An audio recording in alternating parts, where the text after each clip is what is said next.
Hello guys, ഞാൻ അമ്മു. എടാ, നിങ്ങളോട് ആരെങ്കിലും നിങ്ങളെ കൊണ്ട് ഈ PSC പറ്റില്ല, നിങ്ങൾ വേറെ വല്ല ജോലിക്കും പൊക്കോ, പഠിച്ചിട്ട് കിട്ടത്തില്ല, ഈ ജോലി കിട്ടത്തില്ല എന്നൊക്കെ പറഞ്ഞിട്ടുണ്ടോ? പക്ഷേ എന്നോട് പറഞ്ഞിട്ടുണ്ട്. അതാരെന്ന് വെച്ചാൽ ഈ PSC പഠിച്ച് ജോലിക്ക് കയറിയ ആൾ തന്നെ എൻ്റെ മുഖത്ത് നോക്കി പറഞ്ഞിട്ടുണ്ട്. പക്ഷേ ആ സമയത്ത് ഞാൻ PSC പഠിക്കാൻ പോയിട്ടുണ്ടായിരുന്നു. ആ സമയത്ത് എനിക്ക് ഫുള്ള് മടിയും, ഈ ഫോണിങ്ങനെ തോണ്ടി തോണ്ടി കുറേ ഡ്രാമാസും കണ്ട് എനിക്ക് ഫുൾ ഡേ അങ്ങനെ അങ്ങ് പോകുന്ന ആളായിരുന്നു ഞാൻ. ഒട്ടും സീരിയസ് അല്ലായിരുന്നു. ഞാൻ ഒത്തിരി മോട്ടിവേഷൻ കേൾക്കും. ആ ചൂട് ഒരു 2 ദിവസത്തേക്ക് മാത്രമേ കാണുള്ളൂ, പിന്നെ അതങ്ങ് ഞാനങ്ങ് വിട്ടു. പക്ഷേ ഇയാൾ പറഞ്ഞ കാര്യം ഞാൻ ഇടയ്ക്കിടയ്ക്ക് ആലോചിക്കാറുണ്ട്. പക്ഷേ ഞാൻ ഈ യൂട്യൂബ് ചാനൽ തുടങ്ങിയതെന്ന് വെച്ചാൽ മെയിൻ കാര്യം എനിക്കൊരു കൺസിസ്റ്റൻസി കീപ്പ് ചെയ്യണം, എനിക്ക് തന്നെ ഒന്ന് മാറ്റം വേണമെന്ന് തോന്നിയിട്ടാണ്.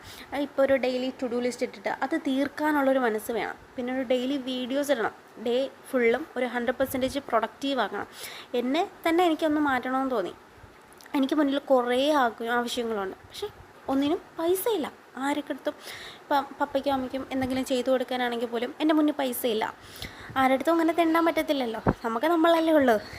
എനിക്ക് സമയം കിട്ടിയിട്ടൊന്നും അല്ലടാ. എനിക്ക് കുഞ്ഞുണ്ട്, 1.5 വയസ്സേ ഉള്ളൂ. ആൾ ഭയങ്കര ഹൈപ്പർ ആക്റ്റീവാണ്. അപ്പോൾ ആളുടെ കാര്യം നോക്കണം, പിന്നെ വീട്ടിലെ കുറച്ച് കാര്യങ്ങളൊക്കെ നോക്കണം. എല്ലാം കൊണ്ടും ടൈം കിട്ടാറില്ല.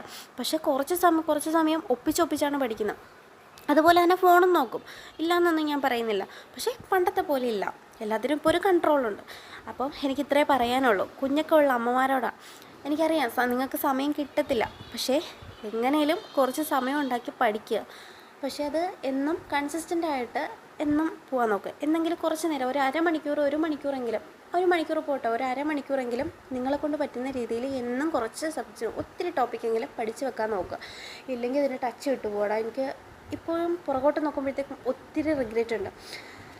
ഞാൻ ഇടയ്ക്ക് 2 ദിവസം പഠിക്കും, പിന്നെ അത് കഴിഞ്ഞ് പഠിക്കുന്ന 1 മാസം കഴിഞ്ഞിട്ടായിരിക്കും, അങ്ങനെയൊക്കെ. അതുകൊണ്ട് എന്നും കൺസിസ്റ്റൻസി കുറച്ച് കീപ്പ് ചെയ്യാൻ നോക്കുക. എനിക്കറിയാം.